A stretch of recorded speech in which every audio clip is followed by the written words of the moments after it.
temos visto que em março desse ano houve uma alteração significativa naquilo que aconteceu na vida do Sporting, que foi, Bruno Carvalho teve mais de 90% numa Assembleia Geral para tratar de um conjunto de situações que entre as quais iriam garantir, ou tinham todo o potencial para garantir, maior independência ao clube, maior autonomia, um maior desligamento de outros atores, inclusivamente a banca. Isto significaria que poderia ter como conclusão que o Sporting se tornasse mais dono de si próprio. E quando falo Sporting, falo de sócios, não falo de grupos de interesse. Isto por si só, a partir do momento em que há um grupo de pessoas que está habituado a mandar num clube com a magnitude de Sporting, da mesma forma como aconteceu imensos anos com o Benfica e acontece agora com o Benfica de uma outra forma.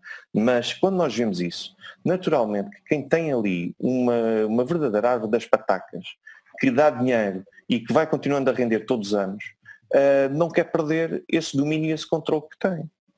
Isto vai motivar ainda mais ódios, vai motivar com certeza ainda mais reações com vista a tentar derrubar alguém.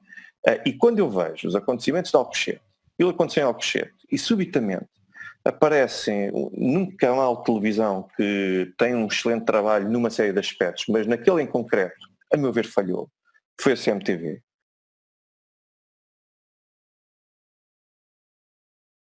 Mesmo que ele venha a ser bem sucedido, todas estas etapas que o esperam pela frente e que vão demorar bastante tempo, porque juridicamente vão demorar bastante tempo, nem sequer é um processo prioritário, mas vão demorar bastante tempo.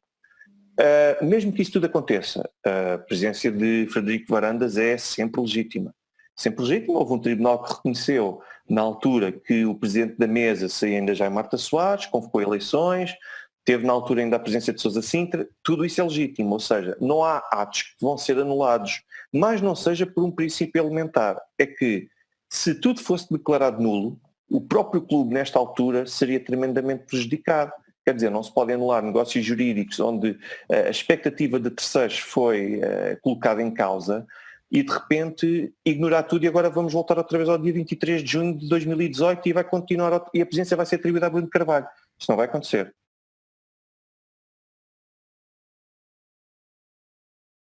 E aquilo que eu vi foi um pivô a dizer: isto é pior que a faixa de Gaza.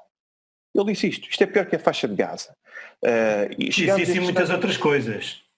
Sim, continua a desenvolver por ali fora. O que um presidente fez a um clube, vejam bem o que o presidente fez a um clube. E depois continuam aquelas teses todas e subitamente aparece um dos comentadores, porque eu tenho um total respeito e consideração académica, porque é uma pessoa cujo currículo e cujo historial fala por si só, o professor Rui Pereira, que sugere uma tese de terrorismo e logo, imediatamente a seguir, vejo alguém sugerir isto num programa de televisão, uma coisa completamente inovadora, apareceu no jornal do dia seguinte e subitamente aparece uma acusação por terrorismo num caso de futebol. Olha, uma coisa que é situação única no mundo inteiro.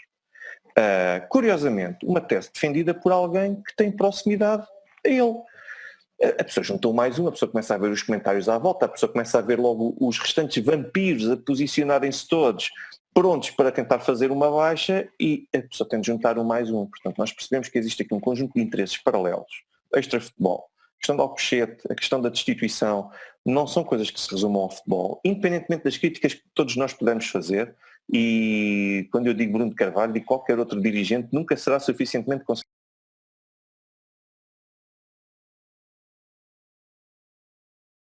Eu conheço, em Portugal, de alguém que foi preso com base numa presunção. Ou seja, 3 pessoas têm acesso a uma instalação. Presume-se que é dele. Porquê? Ninguém sabe explicar. E não só. Por causa de 3 gramas. Porque aquelas 15, 16 gramas que ali estão, essas 15, 16 gramas que ali estão, só conta a substância ativa. E só 20% é que era substância ativa. Portanto, só tinha 3 gramas de cocaína. Caso único. De alguém que está preso preventivamente por 3 gramas.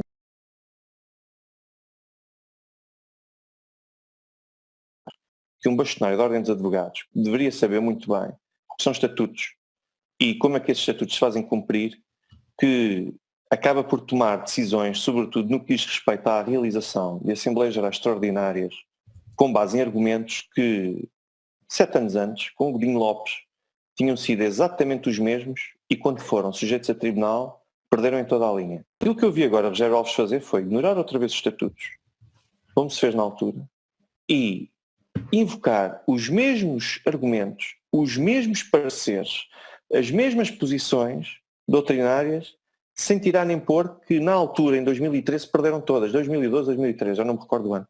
Ou seja, isto é claramente alguém que sente que tem o poder todo na mão e que nada lhe acontece. Portanto, que nada lhe vai ser feito. Mas isto aqui só há uma forma de poder reagir a isto. É os sócios.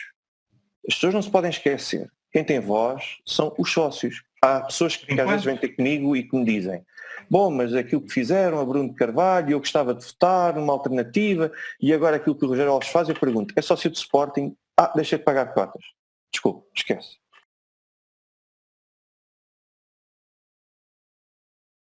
Mas não conhecemos qual é o contrato celebrado entre o Rafael Leão e o Lille e agora com o Milan. Desconheço se tem algum tipo de cláusula de solidariedade que faz com que, em caso de uma eventual condenação, que seja imputado ao Rafael Leão, que o clube que com ele assina contrato assuma. Eu duvido que um clube queira assinar uma cláusula destas, ainda por cima falando-se de milhões, como era o caso, e que um clube se arrisque voluntariamente a entrar na lotaria de ter de pagar 5 milhões, 20 milhões, 50 milhões, no caso até era 45 milhões, que era o valor máximo da cláusula de rescisão. Nenhum clube vai querer entrar nisto, mas, não sei, pode estar lá no contrato essa cláusula de solidariedade. Se não estiver, os 16 milhões vão ter de ser pedidos ao Rafael Leão.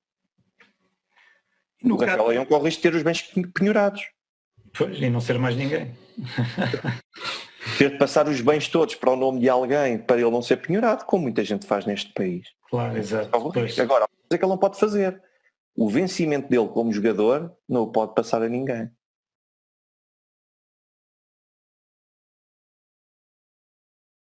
E deveria, pelo menos nesta primeira fase, ter incluído também Luís Filipe Vieira. Mesmo que se chegue ao fim, afinal a prova não se foi suficiente, o que se quiser. Mas não se pode ficar a meio caminho. Ou seja, vou incriminar a Benfica SAD, mas a pessoa que verdadeiramente vincula a Benfica SAD fica de fora. E a meu ver, não sei se foi falta de coragem, se foi inexperiência. Sei que aquela acusação que nós tínhamos na altura daquele Ministério Público, aquilo pareceu uma acusação feita em cima do joelho. Uma acusação para despachar. Uma acusação de quem tinha pouco prazo. Mas é o que acontece no dia-a-dia na Justiça. A insistência de provas concretas pode levar a uma condenação, mas depois depende que tipo de advogados é que se tem, depende também que tipo de juiz é que está por trás, quais são as afinidades dele ou não, portanto depende de um conjunto de fatores. Mas nós estamos a ver sobre quem existe realmente esta matéria toda que acaba por demonstrar o comportamento que ele teve, ou então se nós queremos ir para a Benfica SAD, então nós não podemos ir só para a Benfica SAD. Nós temos de ir também para o Presidente, porque temos mails a dizer ok, sim, ok, então mas quem é que vincula? Vamos lá ver uma coisa. Quem é que vincula a Benfica SAD? Uma coisa é nós termos alguém que se dirige a um conjunto de outras pessoas e que está em representação constante e permanente da Benfica SAD. Mas quem é que são as pessoas que verdadeiramente vinculam? É que isto do ponto de vista jurídico às vezes custa às pessoas para acreditar. Quem é que são as pessoas que verdadeiramente vinculam uma empresa, uma SAD? São os seus dirigentes. Esta acusação deveria, pelo menos nesta primeira fase, ter incluído também Luís Filipe Vieira. No sorteio dos juízes, a questão do sorteio dos juízes, eu já denunciei essa situação. Na altura ainda na TV 24, 2 vezes. Expliquei como é que o esquema se fazia. É uma fantasia acreditar que o sorteio de juízes é totalmente transparente. Não existe. Há formas de o manipular. Sem Benfica, com Benfica, sem Benfica. Vamos ver o caso de Sócrates. Nós vemos ver um conjunto de situações caricatas e todas elas coincidência e a forma como elas terminaram. Quer dizer, se sobrecarregar muito um determinado conjunto de juízes, com certeza que vão sobrar uns outros quantos que se calhar vieram de férias prolongadas ou até de baixa e que acabam por ter a cota disponível para receber esses processos. E fora muitas outras formas que há para conseguir contornar. A justiça infelizmente é isso, e aliás foi por causa de ser um pouco com base em quem se conhece, que eu também me desmotivei muito para a advocacia, e foi por isso também que decidi sair. Porque era um esforço inglório, era a vida de pessoas que estavam ali em causa, eu vi o que é que as pessoas passavam e não adianta ter razão, interessa é ter força.